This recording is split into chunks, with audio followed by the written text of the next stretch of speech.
Be me, Tina, 34, Human Resources Manager. Today, I'm meeting with Matthew, our Chief Executive Officer, to discuss my new hiring initiative. I've spent weeks putting together data showing we need more gender balance. Currently, only 23% of our workforce is women. Walk into his office feeling confident. Matthew's sitting behind his desk looking at my proposal. His jaw is clenched, face getting red. Tina, what the hell is this? He's holding up my diversity hiring plan. It's a roadmap to equity, Matthew. I've identified that we need to prioritize female candidates for the next 6 months to balance. Prioritize based on what? Their qualifications or their gender? Wow, okay, here we go with this again. Both, obviously, but we need to acknowledge that qualified women have been systematically overlooked. Show me one qualified woman we passed over. He's literally yelling now. Kind of unprofessional, to be honest. Matthew, the numbers speak for themselves. 23% women means there's bias in our process. Or it means 77% of our qualified applicants were men. His face is actually purple now. Never seen him this angry. Whatever. I came prepared for resistance. Spend the next hour going back and forth. Look at companies like Salesforce, like Adobe, I tell him. They've committed to gender parity and they're thriving. They hire the best people and then work on inclusion, Tina. You're suggesting we hire people because they're women. I'm suggesting we correct historical imbalances by creating new imbalances, by literally discriminating. He stands up, starts pacing. Do you understand what you're asking me to do? You want me to look a qualified candidate in the eye and say, sorry, you have the wrong chromosomes. He's being so dramatic. That's not what I'm saying at all. I'm saying when we have equally qualified candidates, then we hire the best cultural fit, the best interviewer, the person who wants it more, not whoever checks your diversity box. This conversation is going nowhere. Decide to table it and bring more data next time. Next week, I come back with statistics, printed out studies about diverse teams performing better, highlighted sections about innovation and different perspectives. Matthew takes one look at my materials and I can see his blood pressure rising. Tina, do you know what our turnover rate is? 8%, 7.2%. Do you know what our employee satisfaction rating is? High, 94%. Do you know why? He doesn't wait for me to answer. Because I hire the most competent, most qualified, most dedicated people I can find. Period. End of story. But Matthew, just because something is working doesn't mean it couldn't work better. Oh, here we go. Here comes the we can always improve speech. You know what? You're right. We can improve. Want to know how? He leans forward, hands flat on his desk. By hiring the absolute best talent available, not by playing social engineer. You're acting like I want to hire incompetent people. You literally sent me a memo last month saying we should lower our technical requirements for female applicants. Okay, that's not exactly what I said, Bill. I said we should consider alternative experience. Alternative experience? Tina, we're a software company. Either you can code or you can't. This goes on for another 90 minutes. He pulls up every hiring decision I've made in the past year. Explain Jennifer to me. Oh God, here we go. Jennifer is a great addition to the team. Jennifer has the lowest performance metrics in her department. Her manager has flagged her 3 times. But you know what? Her resume was identical to another candidate, Michael, except Michael had 2 more years of experience and 3 more certifications. Jennifer brought a different perspective. She brought nothing except a gender you wanted to check off. And now her manager is tearing his hair out, trying to get her up to speed while the rest of the team picks up her slack. He's literally shouting now. People can probably hear us outside. One hiring mistake doesn't invalidate. Okay, let's talk about Patricia and Angela and Rebecca. Should I continue? This is so unfair. He's cherry-picking bad examples. Matthew, in any large sample size, there will be large sample size. You've made 47 hires since you became Human Resources Manager. I've had to have performance conversations about 9 of them. That's almost 20%. Want to know what they have in common? Can feel my face getting hot. You're about to say something really inappropriate. They were all diversity hires that you pushed through over the objections of department heads. Storm out of his office. Need to cool down. He's being completely unreasonable. Go back to my desk and start documenting everything. If he's going to be hostile to progress, I need a paper trail. Send him a formal email outlining my concerns about his resistance to inclusive hiring practices. Get a response in 5 minutes. My office. Now. Fuck. Walk back in. He's standing by the window, arms crossed. Turns around when I enter. Let me be very clear with you, Tina. Crystal clear. His voice is low, but I can hear he's absolutely furious. I have spent 15 years building this company. 15 years of 80-hour weeks, of maxing out credit cards, of missing my daughter's childhood. You know what kept this company alive? Doesn't wait for an answer. Excellence. Standards. Refusing to compromise on quality. Ever. Matthew. Diversity is quality. No, it isn't. He slams his hand on the desk. Diversity is an outcome of good hiring, not a criterion for it. When you hire the best people, you naturally get diversity because talent comes from everywhere. That's naive. That ignores structural barriers. Oh my God, Tina, what barriers? Our job postings go everywhere. We recruit at 15 different universities. We use blind resume screening. What more do you want? Blind screening doesn't eliminate bias. We literally remove names and gender markers. He's pacing again, running his hands through his hair. You know what your problem is? You don't actually care about this company. You care about your ideology. That's not fair at all. I care about making this a better place. For who? The women you hire who can't do the job, the teams who have to compensate for underperformers, the qualified candidates we reject because they're the wrong gender. You're completely mischaracterizing. Then explain your email. The one where you said we should aim for 50% women in tech roles within 2 years. Okay, he's taking that out of context. That was an aspirational goal. Based on what?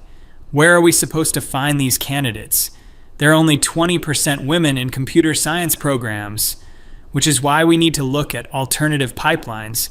There it is again. Alternative pipelines, code boot camps, self-taught. And you know what? I'm fine with that. I don't care where someone learned to code, but they still have to actually know how to code. You're being deliberately obtuse. I'm being realistic. You want me to hire people who aren't qualified because you think it makes us look better. We go back and forth for another hour. He brings up budgets, performance metrics, client satisfaction scores. I try to explain how short-term growing pains lead to long-term benefits. Short-term growing pains? Tina, we lost the Jameson account last month. Want to know why? Oh God. That was not related to Rebecca, your hire. The one who was supposed to be a senior project manager despite having 2 years less experience than the other candidates. She missed 3 major deadlines and blamed it on not understanding our systems. She needed more onboarding. She needed to have the experience she claimed on her resume. Experience you didn't verify because you were too busy congratulating yourself on hiring a woman into a leadership role. That's not what happened.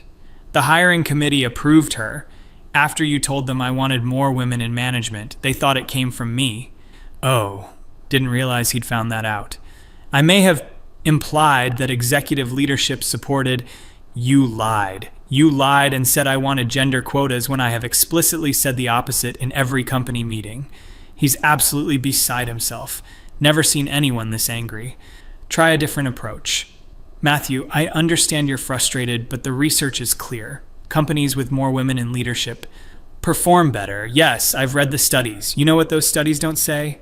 That you should hire unqualified women into leadership. I never hired anyone unqualified.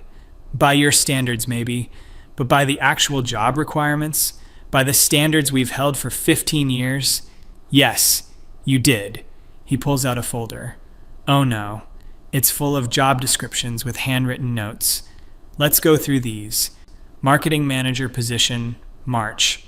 Required, 7 years experience, proven track record of campaign management, expertise in digital analytics.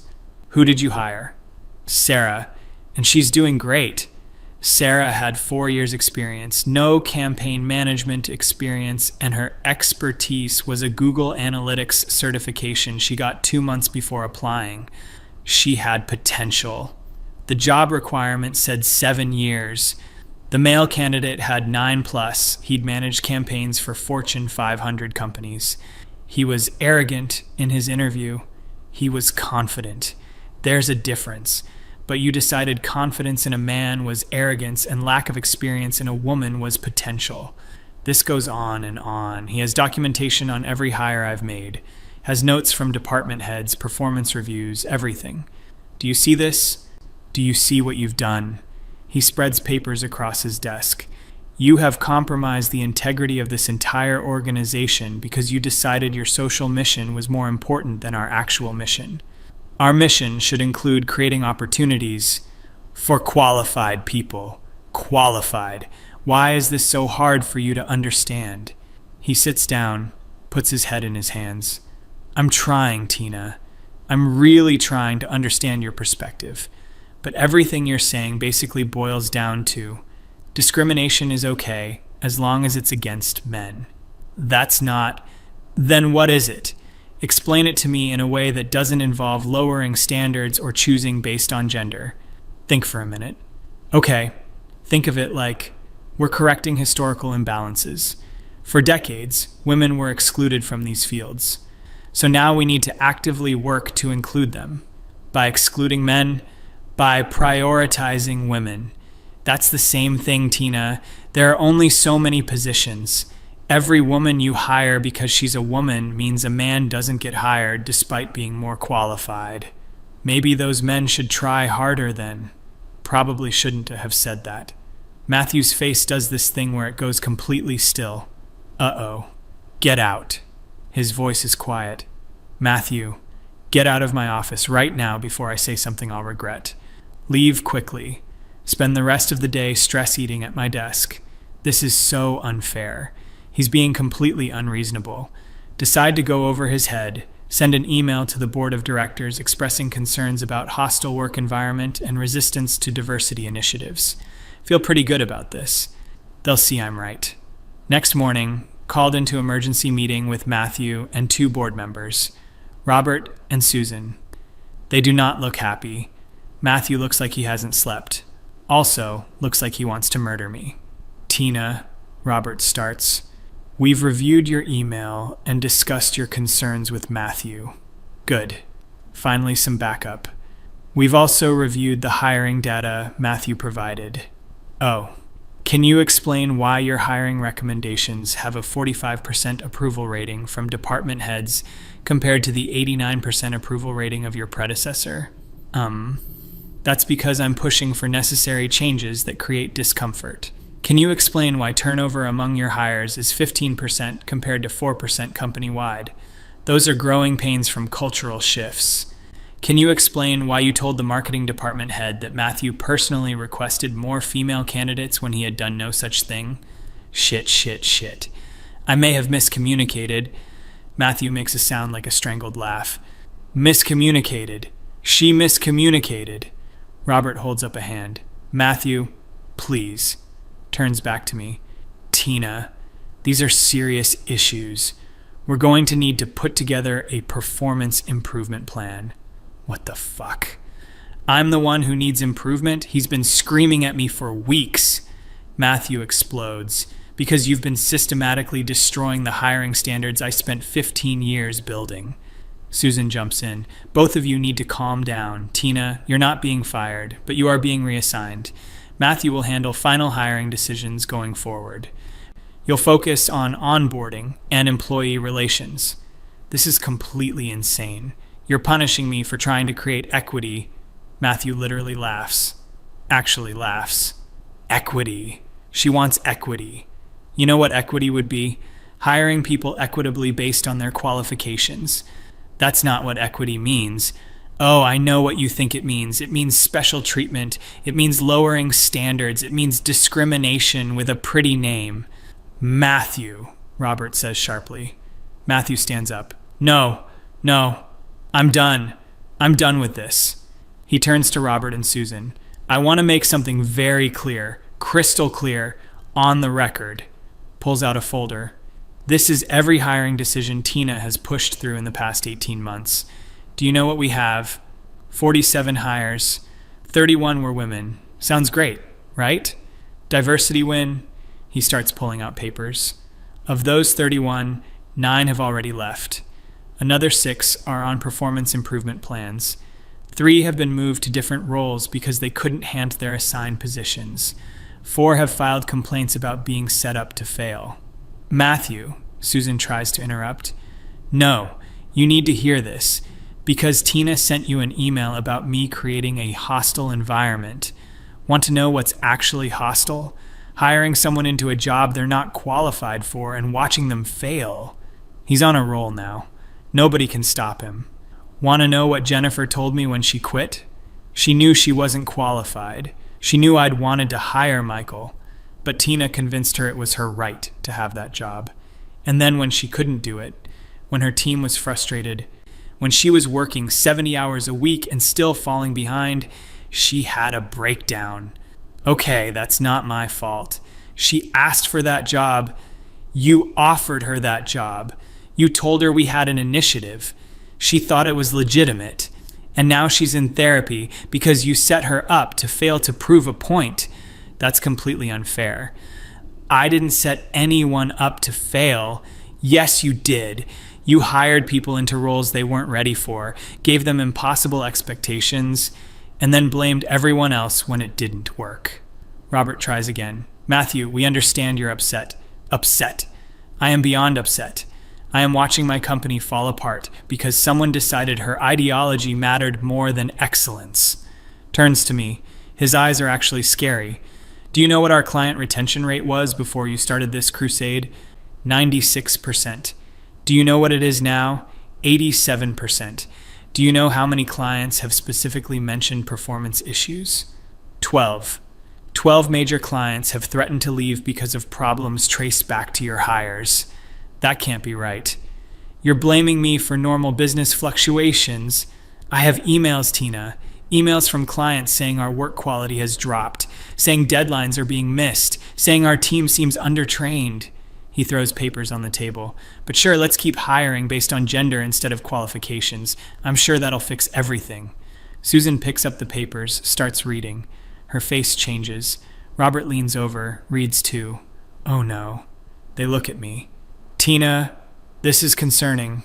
Those are isolated incidents. 12 clients, Matthew shouts. Matthew, please lower your voice, Robert says. But he sounds less sympathetic now. No. You know what? I'm not lowering my voice. Because I need both of you to understand something. He stands up, walks to the window. I will shut this company down. Do you hear me? I will close the doors, liquidate everything, and walk away before I let this continue. Everyone goes silent. Did he just... Matthew, that's extreme, Susan starts. Is it? Is it extreme to refuse to compromise everything I built? Because that's what she's asking me to do. He turns back, points at me. She wants me to look qualified people in the eye and tell them no, we're hiring someone less qualified because of their gender. She wants me to lower our standards. She wants me to lie to candidates about why they're being hired. And I will burn this entire company to the ground before I do that. My mouth is hanging open. You would put hundreds of people out of work. You're putting them out of work. Every client we lose because of poor performance is jobs at risk. Every hire that fails is money wasted. Every team member who has to compensate for an underperformer is a retention risk. He's absolutely unhinged. This is insane. You're being completely irrational. Irrational? Let me tell you what's rational. Hiring the best people, maintaining standards, keeping clients happy. That's rational. The meeting goes on for 3 hours. Matthew presents data, client feedback, performance reviews, everything. I try to explain that these are necessary costs for long-term cultural change. Cultural change? Our culture was fine. We had great retention, great performance, great client relationships. You broke it. I improved it. By what metric? Name one metric that improved.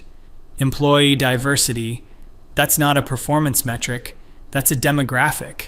How does that help us serve clients better? Try to explain studies about innovation and diverse perspectives. Tina, I swear to God, if you cite that McKinsey study one more time, I'm going to lose it. Diverse, high-performing teams do better. Not just diverse teams. The qualification part matters. Back and forth, back and forth. Robert and Susan just watch. Finally, Robert holds up his hand. Enough. Matthew, take a walk. Tina, you too. We need to discuss this. Wait outside for 45 minutes. Matthew's pacing in the hallway. Won't even look at me. Finally called back in. Here's what's going to happen, Robert says. Tina, you're being removed from hiring decisions entirely. You'll report to Matthew on all human resources matters. Any policy changes require his approval. This is completely unfair. You're letting him punish me for trying to do the right thing. The right thing? Matthew's voice is dangerous again. The right thing would have been doing your job. Hiring qualified people, following our standards, not running a social experiment with my company. Matthew, Susan says firmly, we've made our decision. He sits back, jaw clenched. And Tina, if we see any further issues, if any more hires fail, if any more clients complain, if there are any problems related to your judgment, you'll be terminated. Is that clear? Can't believe this. Nod silently. Good. You're both dismissed. Storm out of the office. Matthew catches up to me in the hallway. Tina! Tina! Turn around. He's right there, and he looks absolutely done with everything. I meant what I said. Every word. I would rather shut down this entire company, put everyone out of work, lose everything I've built, than let you continue destroying it with your discriminatory hiring practices. They're not discriminatory. Yes, they are. Choosing people based on gender is discrimination. It doesn't matter which gender you're choosing. It's still discrimination. You're never going to get it. No, you're never going to get it. Because you're so convinced you're on the right side of history that you can't see you're just perpetuating the same problems with different victims. Walk away before I say something I'll regret. He calls after me. And another thing. When this company fails because you've chased away all our talent and clients, don't you dare blame me. This is on you. Spend the next week in my new diminished role. Every hiring decision I recommend, Matthew rejects. Brings in the actual most qualified candidates. They're mostly men. It's infuriating. Try to document everything for a potential lawsuit. Matthew somehow finds out. Get called into his office. Really? You're going to sue? For what? Being stopped from discriminating? For retaliation. Document it. Document all of it. Please. Give me the chance to present to a court exactly what you've done here. He actually seems eager. Every rejected candidate, every falsified recommendation, every time you lied about my approval. Please take this to court. I would love to have a legal record of your incompetence. Realize he's got everything documented. Every email, every conversation, every policy violation. I've got nothing but complaints about being stopped. Another long conversation ensues. You still don't get it, do you? He says after an hour of arguing. You think you're fighting for justice. You think you're making the world better. But all you've done is make things worse for everyone. That's your perspective. It's reality, Tina. The women you hired into roles they weren't ready for. They failed. Their careers are damaged now. The qualified candidates we rejected, they went to competitors. The team members who had to pick up the slack, some of them have quit. Our clients, they're leaving. Those are all temporary. Nothing about this is temporary. Reputations don't rebuild overnight. Client relationships take years to develop. And you've damaged both in 18 months. He sits down heavily. I'm tired, Tina. I'm so tired of fighting you on this, of explaining why standards matter, why qualifications matter, why we can't just social engineer our way to your version of fairness. Then let me do my job. Your job is human resources management, not social activism. Your job is to find the best candidates, not to rebalance gender ratios. Why can't it be both? Because they're different goals. One serves the company, one serves your ideology. We go in circles for another hour. Eventually, he just waves me away. Get out. I can't do this anymore today. Leave feeling vindicated. He's clearly losing this argument if he won't keep engaging. Next day, email from Robert. There's been a company-wide policy change. All hiring decisions now require Chief Executive Officer approval. My role is officially limited to onboarding and benefits administration. Matthew has won. Completely and totally. Try to appeal to Susan. She won't even take my call. Run into Matthew in the parking lot a week later. He sees me, and his whole body tenses. Tina. Matthew. Awkward silence. Are you happy now? I ask. Happy? No. Tina. I'm not happy. I'm relieved. Relieved that I can finally hire qualified people again without having to justify why their qualifications matter more than their gender. You're impossible. No, I'm principled. There's a difference. He starts to walk away, then turns back. You know what the saddest part is? You actually believe you were helping. You convinced yourself that lowering standards was justice, that discrimination was equity, that feelings mattered more than competence. I was trying to create opportunities for people who weren't ready for them, and now they've failed publicly, damaged their careers, lost confidence in themselves. Is that the opportunity you wanted to create? Don't have an answer for that. I meant what I said, about shutting down the company. I know. Do you? Do you really understand that I would rather destroy everything I've built than compromise on excellence? I think you're being dramatic. I'm being honest. This company means everything to me, and I will not watch it become mediocre because someone decided mediocrity is acceptable as long as it's diverse. He walks to his car. Good night, Tina. Try not to find any new ways to lower our standards before Monday. Sit in my car for an hour. Can't believe this is how it ended. Can't believe he won. Can't believe the board sided with him. But mostly, can't believe he was serious about shutting down the company. What kind of person chooses destruction over progress? Start the car and drive home. Still convinced I'm right. Still convinced he's a stubborn, angry man who refuses to see the bigger picture. Still convinced that one day he'll understand. But deep down, tiny voice I won't acknowledge. Wondering if maybe, possibly, I missed something. Push that voice away. I'm right. I have to be right. Otherwise, what was all this for? Next week, Matthew hires 3 new people, all chosen purely on qualifications. 2 men, 1 woman. The woman is honestly probably the most qualified candidate I've ever seen. Master's degree, 10 years experience, glowing recommendations. She's also someone I would have never pushed for because I wanted to find women who needed the opportunity. Watch her integrate seamlessly into the team. Watch her performance metrics exceed expectations. Watch Matthew not even mention her gender once. Because to him it doesn't matter. It never mattered.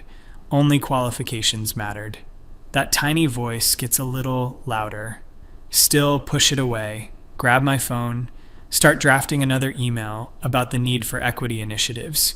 Delete it. Start again. Delete it. Matthew's words echo.